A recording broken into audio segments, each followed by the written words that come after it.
Would you care to comment dito po sa naging pahayag kung napanood po ninyo at nabalitaan ang mga sinasabi ni Martin Romualdez tungkol sa kanyang pagiging ginagawang scapegoat at kumbaga hindi ako solong babaksak dito. Go ahead po, attorney, please. Una, para sa taong bayan at para sa ah, transparency and accountability in public office, mabuti at maganda na nagsalita si former Speaker Romualdez. Pangalawa, mas maganda sana kung yung mga sinasabi na niya sa video, panumpaan niya. So it gains more weight. No? Pangatlo, maganda rin yung nakikita natin na yung mga pinaghihinalaan na nasa sentro nitong tambuhalang systematic corruption sa gobyerno, nagtuturuan na. So ang tinuturo niya ngayon, si Saldico at saka si Senator Escudero, kasi sila naman daw yung co-chair ng BICAM committee kung saan siningit yung mga bilyon-bilyones na yan. So nagtuturuan na yan. Nabanggit din niya na command responsibility daw ng executive. May punto din siya, that's an accepted principle, pero kailangan masubstantiate din mga detalye. Hindi naman pwedeng dahil isite mo generally accepted principle, krimen na yon. It has to particularize kasi nga naman yung budget, galing naman talaga ang proposals sa executive branch, ina-approve, ina-amyendahan ng Kongreso at pinipirmahan uli ng executive branch. So kung nagkamali o nagkaroon ng negligence o napalusutan ng presidente, dapat malaman din natin, di ba? At sino-sino ba ang gumawa ng kalokohan? Yun ang punto. They have to particularize under oath at dumaan sila sa proseso. Masok sila sa ilalim ng investigasyon. Para sa ganun, mas kapani-paniwala ang sinasabi nila. Hindi lang video statements o statements ng abogado.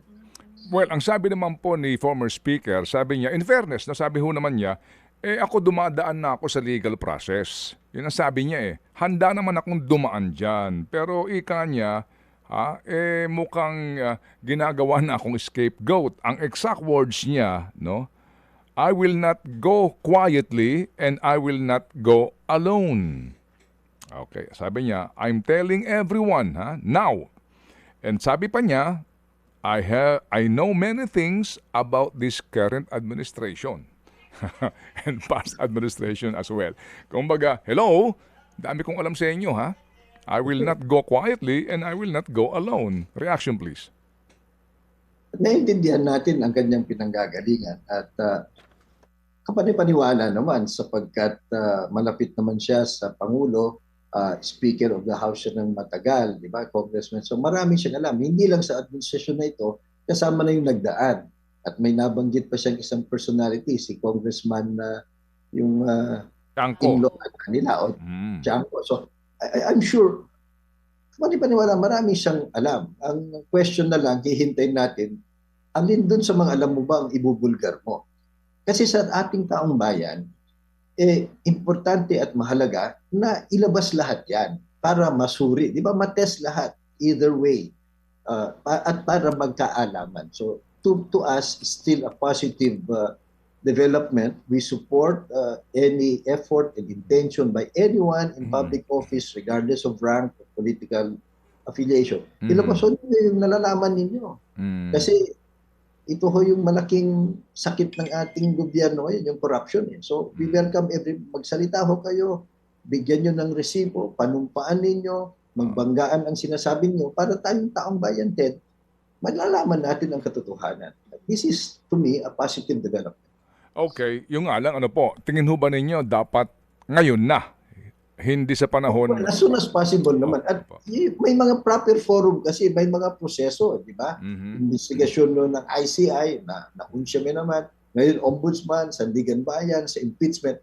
So, I'm sure, alam naman natin yan, Ted. Ang daming alam ang mga ito Huwag lang sila, kung talagang gusto nyo ng magpakabayani at tulungan ang ating bansa, iahon mula sa korupsyon. Magsalita na kayong lahat, ibunyag nyo na lahat, hindi na selective.